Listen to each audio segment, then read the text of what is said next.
Please give a warm welcome to KPop Demon Hunters.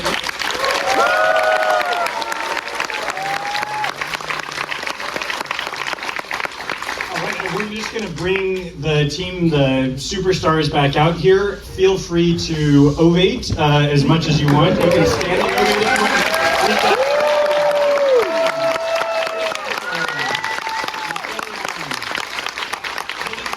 Josh Beveridge here with us. Actually, I'm going to oblige you to stand up. Everybody stand up for a second. You don't have to stand and clap, but okay, what we're going to do, they did this at the Rocky Horror Picture Show, and I have a feeling it'll work here. Now, if you have not seen KPop Demon Hunters, you can take a seat. I want to see kind of like, yeah, it kind of makes sense that you'd be here. A few of you. But if you've only seen it one time, you can sit down. I just kind of want to gauge the level of enthusiasm we're doing here. If you've seen it twice, stay standing. Everybody else can start to sit down. 3 times? 4 times? 5 times? 15 times? No, let's see, 10 times? Oh my God, like we've got some serious fans here. Well, I'm glad we could do this. This is really, I don't know if this group has been together yet. No. For a Q&A. I'm not going to count up to 100, but like we got, you guys were standing for 10 times. Okay. This is the right crowd. These are our people. What I'd like to do before we dive into my questions is I kind of want you to each give us just a little bit, a little sense of yourselves. You know, like by which I mean like the coming into this project. You know, what was your background? Well, let's keep this short, but it's kind of like if you were, introducing yourself at a cocktail party. You know, like what are the, what are the credits that we kind of like, need to know, or maybe the, the background that we need to know, just, so we get a little bit better sense of the 5 personalities on stage here. We'll kind of go down the row. So I'll start with you, Michelle. So I've been in animation for 23 years. Before this, I was on Vivo. So K-pop was my second musical. What really drew me to the film was the story, Maggie, for telling an authentic story, and to work with 2 young, crazy directors. Well, you didn't know we were crazy then. We tricked you. All right, let's hear from the crazy directors. Chris, tell us a little bit about your background. Okay, I've been in animation for 23 years. We're so old, you guys. I started out as a production designer, got into writing and directing. The whole time I was also kind of a musician, so this project was unique in that it presented kind of a chance to use everything I felt I'd learned in the first 40 years of my life. And this is your second feature for Sony Animation where you've done Wish Dragon prior to this. That's right. That's right. Great. Maggie. So I had been working in the animation industry at the time where this pitch came to my mind about 14 years, and I'd always wanted to see animation through the lens, Korean culture through the lens of animation, just something set in Korean culture that's really celebrated it. And I thought, oh, that'd be such a great thing to work on. And I was a story artist kind of my whole career, and never came, across that. And so when it came time for me to get into the directing role, I came up with a pitch that was around Korean culture and Korean demons, and somehow just landed on this weird idea of K-pop Demon Hunters and pitched it to a producer, and here we are, 7 years later.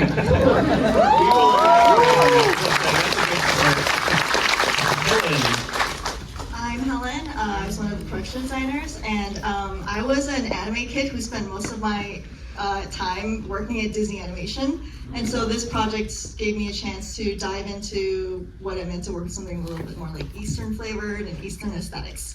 And K-pop's a perfect vehicle, and I've known Maggie for like 10 years, and so it just, there's a unique blend of elements. Great. Josh? My name is Josh Beveridge. I was the animation director on KPop Demon Hunters. I've just crossed the 20-year mark this year, all at one company, Sony Pictures. And I bounce back and forth between live action and animation through all of that. And my favorite thing about animation is trying to figure out something new. most notably my career, the previous project, these beggars.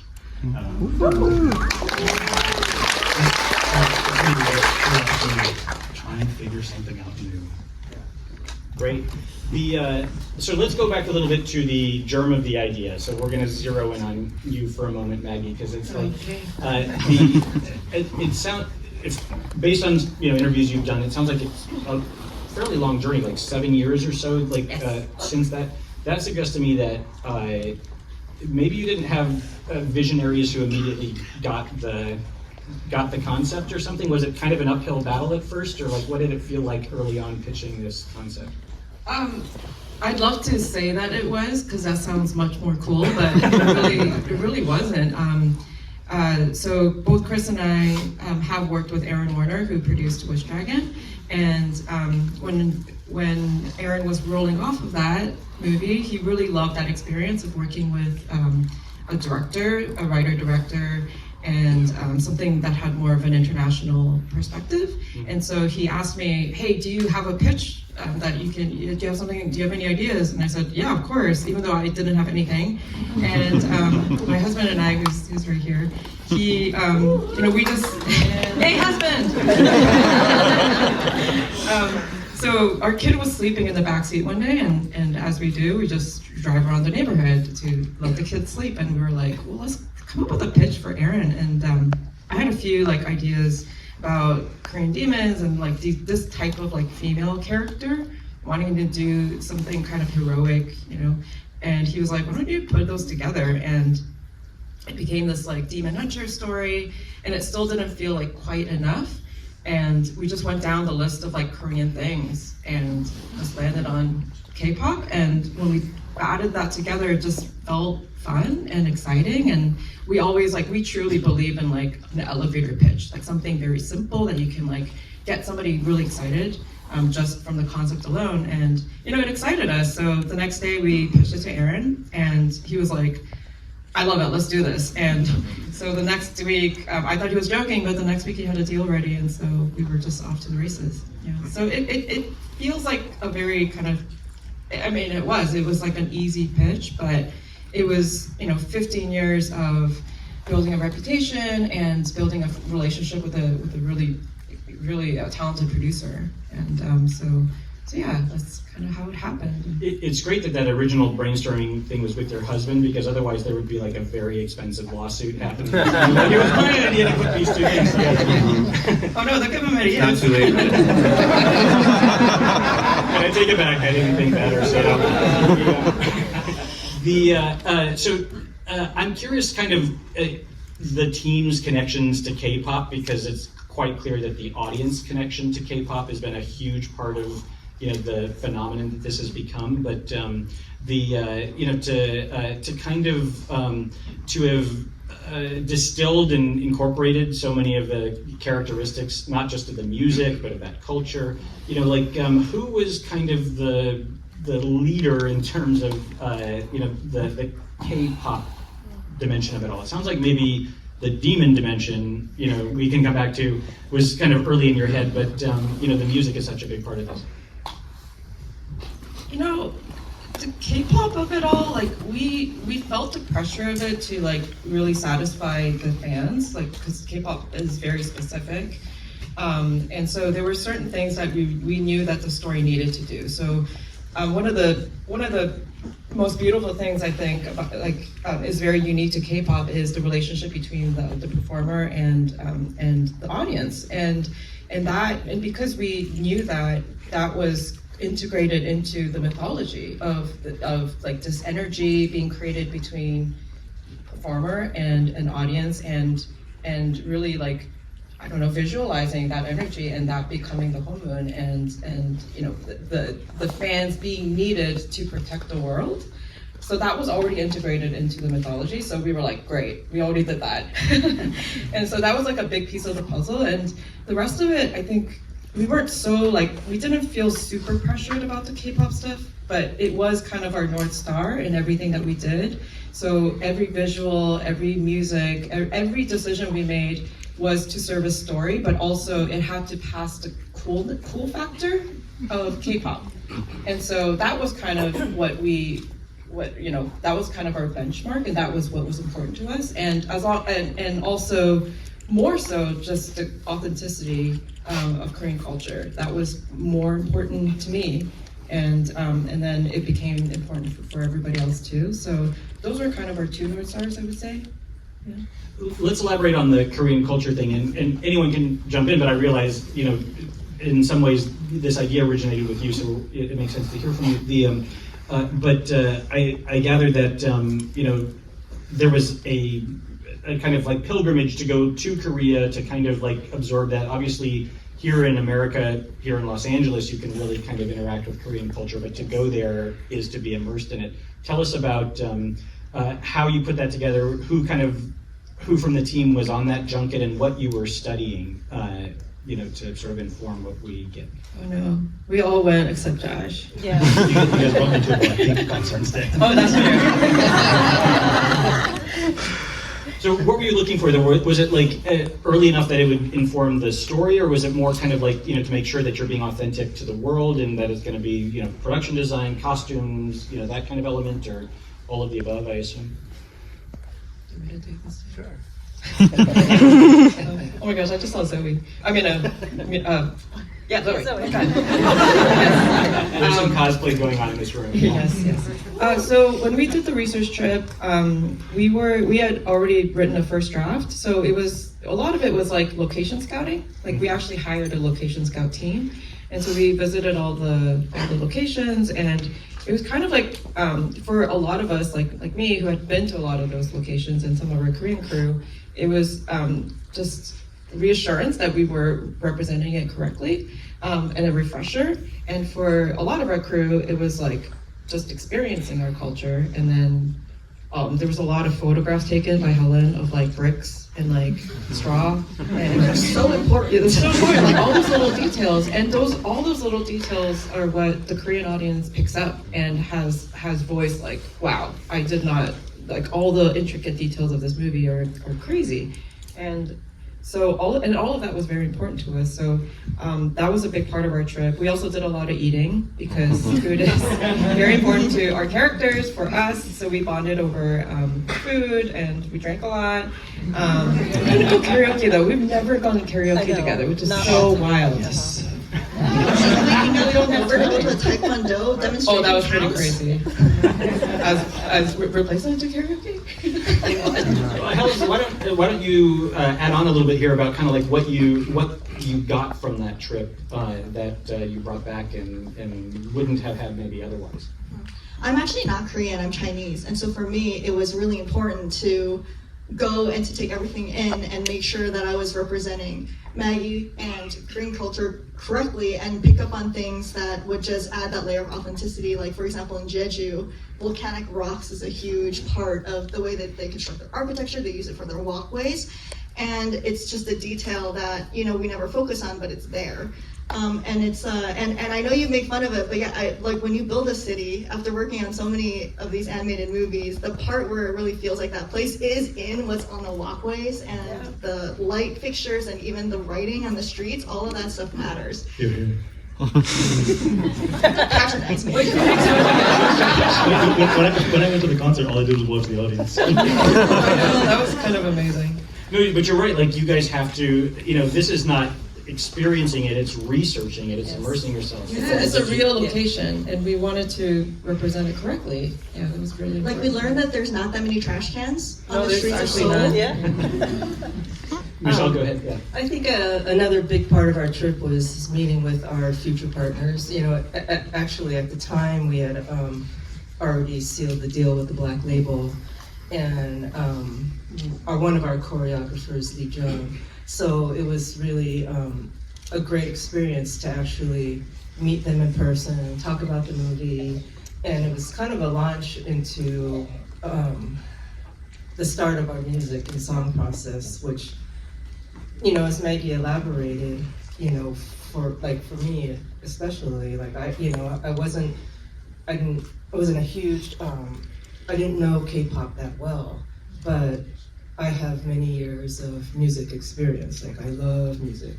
So for me, and I think too for Chris, and for a lot of people on the show who weren't familiar with K-pop, for us it was just like, we just need to make good songs, and that's what we pressed on.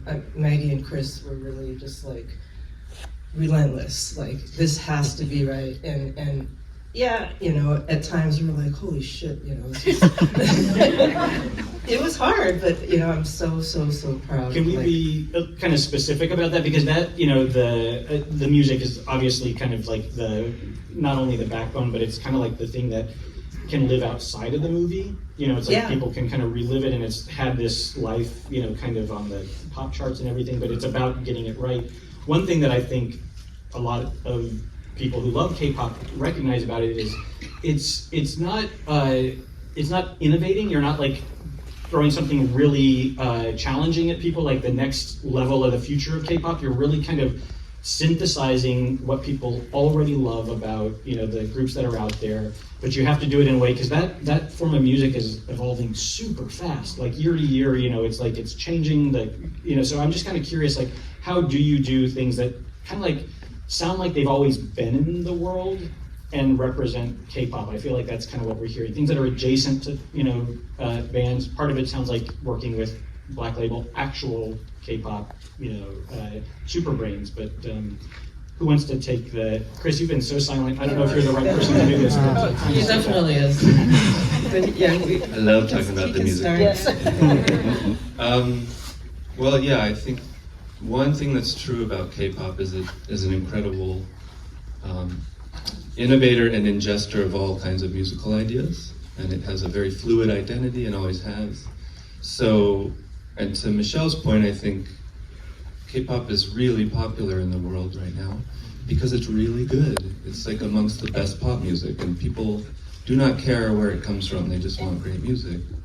So I think that was kind of our approach, when we were developing the songs, we did two things that were most important. One was we really wanted to have them have story purpose in the way that a song typically does in a movie. It is advancing the story. Every verse is like an exchange of dialogue. And when you write a screenplay, you're ruthless about that. You do not repeat yourself. You advance the conversation, you advance the plot, you always move things forward. So we had that level of kind of storytelling scrutiny to the songs, and we would make these long Google Docs. It was like 5 pages long for a song like Golden, and it was like monologues of Rumi talking about what she felt like before she found this gift, before she found Mir and Zoe, what it meant to her personally to make the golden honeymoon. Incredibly pedantic and literal, not at all like a pop song. And then we would almost flip the page over and we would come up with like metaphors about what is the pop lyric way of saying this. So instead of singing, someday I wish the golden home moon would be here, which you just can't sing in a pop song, right? It's no longer a pop song, it's something else. We would say, well, it's like, let's use golden as a metaphor. I'm gonna be golden. And what the bet, I think, was, as musical lovers and storytellers, was that the audience would be able to hear these pop songs, which now could function as a pop song because they were poetic and metaphorical and had flow and they were just bops. but because we had fed the story into the lyrics in nice ways, that they would understand the subtext of all of it and they would fill them in as complete scenes. And we had no idea if that would work. But that was the I think the innovation that I think we're proud of is doing I don't want to cut you off, so Maggie, go ahead. What's interesting to me about what you said is the thing that's so smart about the way that music works is we hear it more than one time, and it becomes more, it takes on levels, and that's not something that pop songs ever do. Because of the melody and the music and all of that. And we actually realized on our Europe trip when we were doing so many of these talks that like the music was so difficult because we actually wrote it more times than we wrote scenes, or just as much, because we had to do not just one pass of like what Chris was talking about, the 5-page whatever. We did a few versions of that. It kept changing. We didn't nail it the first time. And so we would do that version a few times, and then we would, when we got the pop lyrics in, we would revise those a bunch of times too. So it was a lot of iterating, just as much as we iterated on scenes. So we were very much involved in the writing, and we didn't write but then sometimes like we would scrutinize one word in a verse because it held so much meaning. And like Chris said, we didn't let go of anything in the movie, even a word of dialogue. I like when detail. Like, can you remember an example? Yeah. Of The golden one? The mantra which Mark Sonenblick and EJ. Oh, I have another one. Oh yeah, there's so many because Let's it's do like both. Yeah, We're talking to people who've seen this 10 yeah, that's right. You probably could tell us. But like a good screenplay has echoes. It has repeated thematic language. It has an idea that means one thing in Act 1, another in Act 3, and there's a poetry to that. Good storytelling.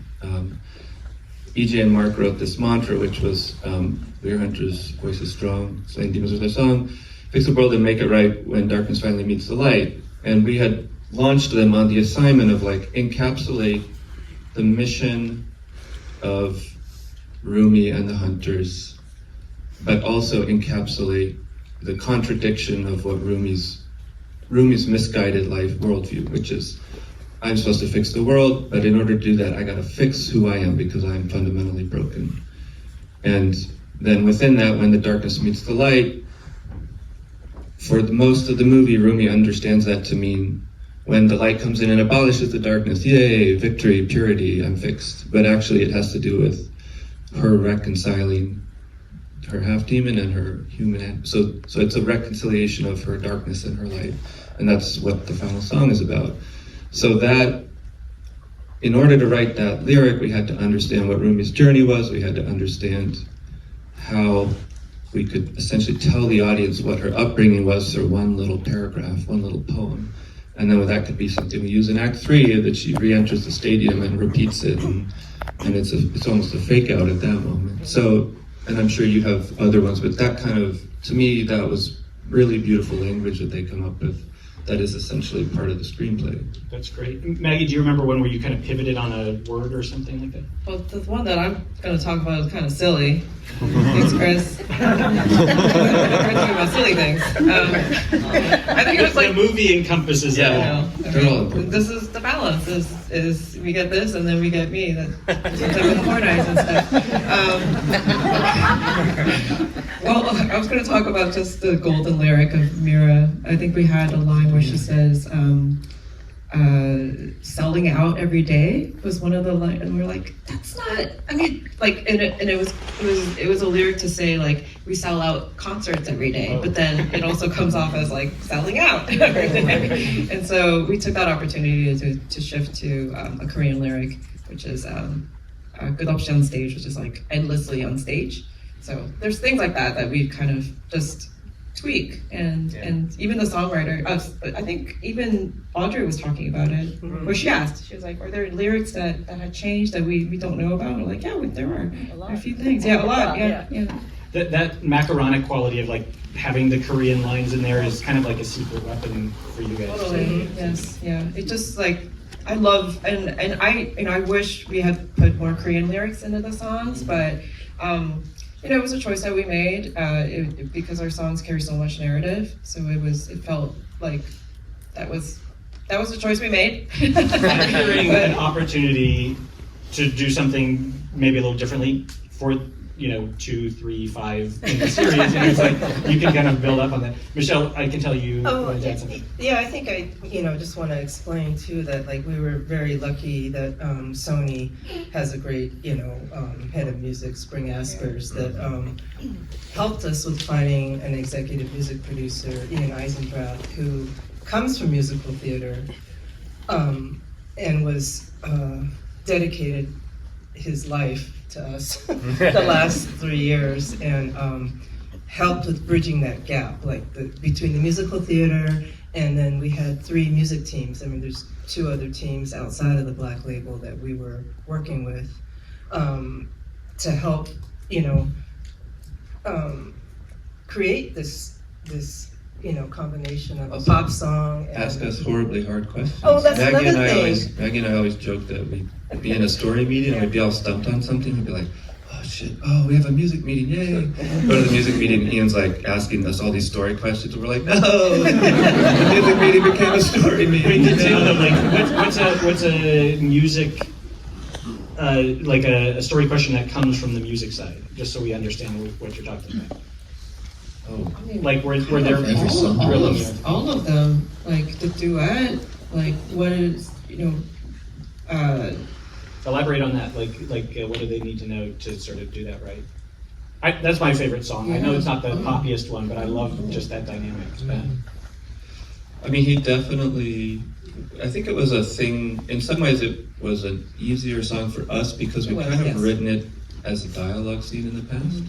And it was about this recognition between Rumi and Ginu that having basically lived alone with shameful feelings about themselves, starting to talk about it to each other had a healing effect. And neither of them had expected that, neither of them knew why it was happening. It was not how this was supposed to go. And so Ian would ask very specific questions about okay, but if you're Rumi and you're exploring that idea, you're finding your way to it, it might first start as an external thought, like, I don't understand why, but when I'm around you, I feel like my voice is better, which would lead to because maybe I think there's something going on here, and there's something about the way you make me feel, which would lead to articulating how he makes her feel, which would then force him to respond. And that's just good writing, but Ian is coming at the song through the lens of like, it needs to progress, it needs to have a cause and effect. And suddenly that makes a better song, but it also makes like a emotionally logical scene. Yeah. I mean, one of the biggest like drama moments we had on our movie was that moment where Rumi's singing in front of the mirror in the backstage area. So there was a version of that was much longer, and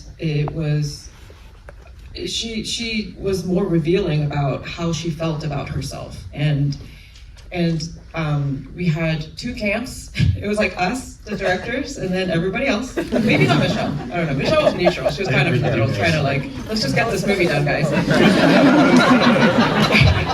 We're out of time. Yeah, because we felt like the lyrics were just too much. Like she almost completed her journey. It was like too on the nose or something. Well, it was on the nose, but it was also like her realizing that she was. What was it like? She was already like knew that she was like almost at the climax. Yeah, she was singing about like getting rid of the shame that I feel. Yeah. And becoming herself. Like if I get rid of this, then I'll know. Right, that's the resolution. Exactly. Yes. Yes. So it was a little too early. So we're like, she's already saying this in Act 1 of the movie. We can't do this. And so we had a long back and forth about that. And so that was. But I think what was so important about Ian's precision is that in order for the scenes to feel good as songs in the movie and feel as if they matter, then that emotional logic has to be there. And so the fact that he was demanding clarity from us at all times meant that we could go off and be poetic and poppy, and the audience would still understand how this related to the bigger arc, and that was critical, I think. And that's very musical theater, annoyingly to us. You know what's the coolest thing about this now that you have kind of put it back in theaters and it's been karaoke and we hear those same lyrics coming from the voices of audiences is like, there's empowerment in those songs too, and that wasn't even necessarily their job, but like that's that thing that like when they live on their own. I mean, when we hear kids singing the jagged edges of the jagged edges meet the light. Yeah, jagged edges meet the light. The broken pieces are like, oh. What broke when you're 5? You have like incepted them. You have given them the tools. So because when they're teenagers, they're going to be feeling those things. I broke into a million pieces. Like, oh my gosh. Okay, I want to get to the visuals and the animation, but I think one last question, kind of on this front, is just the casting. Can we talk a little bit about, because like in Disney movies, you've got you've got kind of like two people playing each of them. You've got the kind of musical performer, and you've got the vocal performer. So that's kind of like double the challenge to find, I guess. Tell us a little bit about rather than going through everybody, maybe there's a character or an example that we can kind of like that illustrates the way that you went about it. I think it was everything. Yeah. I mean, and even if it was difficult and challenging, I'm very, very proud that we really stuck to our guns with, finding authentic talent. And, just to say, we started off with this long list, like you're saying, we want them to be Korean, they need to speak English and Korean, and they need to sing. And after we did casting call around the world twice, and after going through, I think, everyone, we had hundreds of people, we found that was very difficult. So we realized at the time, and knowing that we wanted the songs to really sing, we would have to separate them. Which is standard practice, it's what Disney does on all of these, and if the songs matter, you want them, done by pros, and they're great voices there too, but you want voice actors or actors to kind of interpret the emotional stuff. And which is difficult, for the singers. They're the singers that we have, EJ just, obviously has an amazing voice, but the singers are pop singers, so when they get in the room to sing the songs that we have and emotion, they have to be in character in a way. So for them, it was difficult to learn how to sing in character and to emote. Ian was a great vocal director, vocal coach in the way that he really leaned in and just is saying it over and over and over again.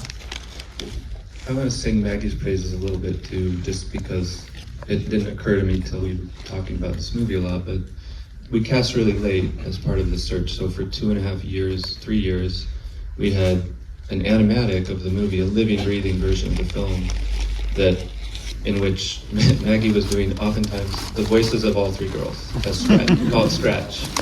And the funny stuff, the emotional stuff, the sisterhood, and what that allowed us to do was continue to get more specific in the writing of who these girls were, get jokes to land perfectly before we'd even cast our actresses, and also just kind of prove the relationships out. And then we got these wonderful actresses in, and they connected so quickly to the characters, and then they brought another level to them all. But that we would not have been able to move the movie forward without voice talent, except we had one on the crew. And I think that's, again, it's hard for people to understand how much personal of oneself goes into these movies, but that, I think even Josh and I joke about, or Brad, Maggie's husband, when you watch the movie, you're like, it's Maggie, it's Maggie, it's Maggie. At one point it was me. It was just me in a closet, just talking to myself. Just the voice, we just record you and just animate you. It's like animation, and I just go there and it's just my face. Okay, just me making faces at people. And everyone's just watching me like this. But also because we cast so late, Josh and his team had to animate to Maggie's voice. So, which is not ideal, but with him and his team and the product, it was all to me. It happened for a reason. We communicated really well about what level we were trying to chase, so we could sandbox. Same with music, music still would work, but we could trust the BPMs and work to a certain state, and we'd be doing the shell game throughout the movie. And it kind of gave us chances to step away and come back to it. Yeah. So, Josh, you've been silent so far. We're going to come back and grill you a little bit here. This is about the midway point. I'm going to inject my favorite scene, but it's one that I think is one of the reasons, just as an animation fan, this movie excited me so much, because you guys are paying homage to Korean manhwa, the kind of the comics, the anime, but you're also innovating, and I'm not sure if the movie gets enough credit. So we're gonna roll about a minute or two of the movie, and then come back and start talking visuals. This song was like 24 jokes a minute, you know. I've been waiting to talk about this scene for so long. You're right to love this one. Well, Maggie, let's start with you, because like this movie, this scene plays with, you know, tropes that we've seen 100 times, and it invents all new solutions to it. Well, okay, so we have to start by saying when this movie was first pitched, Christine Belson, the president of Sony Animation, said, "Let's objectify the crap out of these guys." Finally. So that was kind of our goal, to make really thirsty girls. I mean, this is the reverse for one of the scene that we've all seen, where the new girl walks into the classroom and the boy, you know, Yes. basically getting a boner through the. Yes. And it's like It's a lady boner. Or, you know, whatever you do, corn, yeah, with corn. But and it's like you know, the camera will kind of like. Oh no! oh my gosh. Wait, who said that? That's amazing. Yes. That's canon. Yes, baby. So this is the corner scene, but it's like, you know, the camera slow-mo tracks from the legs up, Yes. up, That whatever. was so hard to do. So was this our first scene that we did? Second. Oh, that's true. So officially it's our second scene that we animated. What was the first? Was it 11 or 12-second scene of which we called Gear Up, where the girls are gearing up, that really quick, like, heavy metal. The Rambos. Yes, but that ends with the Kill Saja sign. Yeah. So that's officially a sequence. So that was our first sequence that we animated. And so this was our real one, like, first one. Is that because it's essentially a proof of concept? You have to get this right, or? I mean, it was just really, I think we thought all the jokes were landing really well, and we also just really desperately wanted it in the movie. So I think we were like, let's just do this first and get away with it.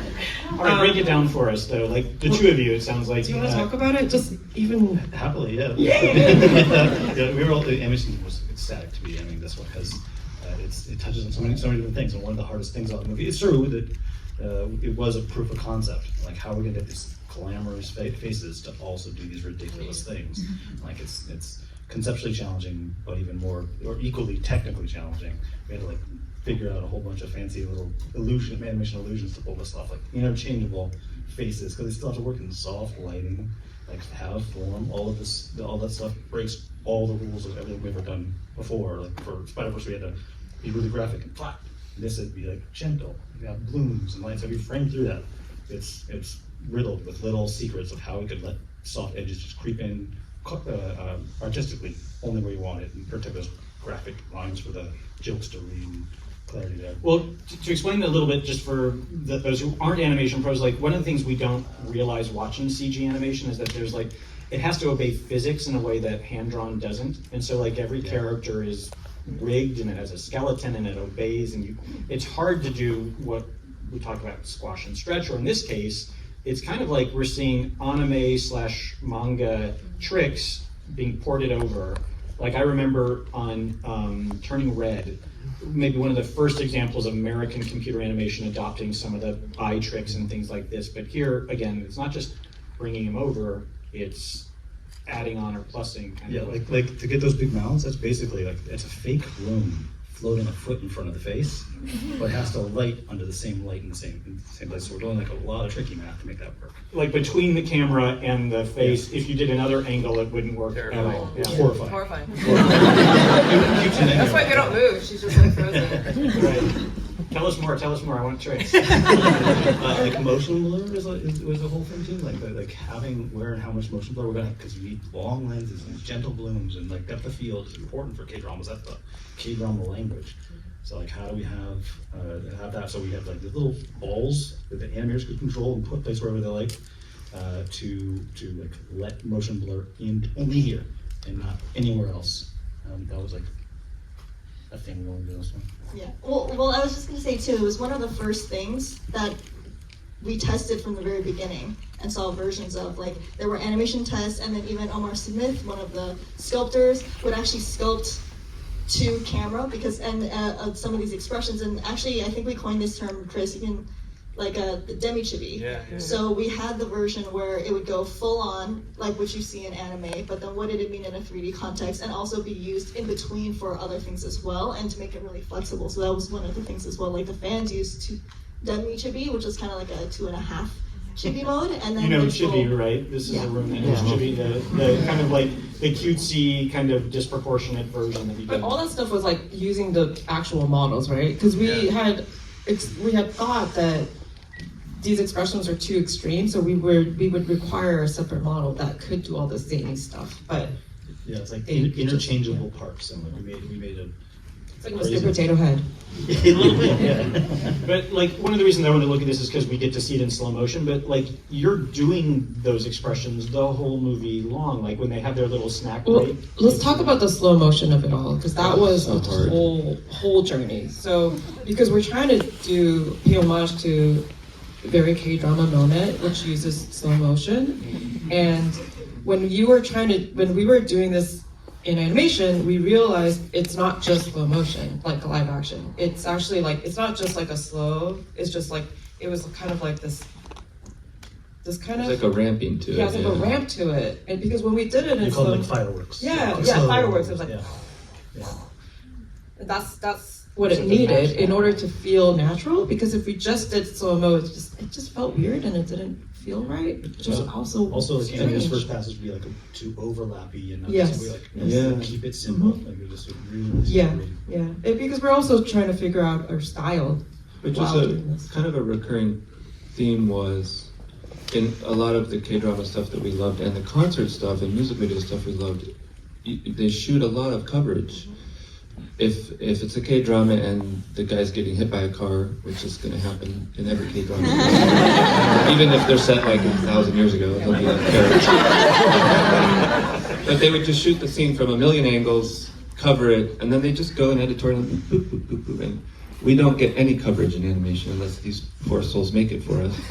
So we had to figure out the little pieces of this fully covered thing that we actually wanted, and then only animate those, but make it feel like we'd snipped film. And it was the same with the concerts and the music videos, and that was very, I don't know, I hadn't done it before. It definitely took some experimentation. So an example might be like when we see the shoulders bump, we get it from a couple angles. Multiple times, yeah, different angles. Right.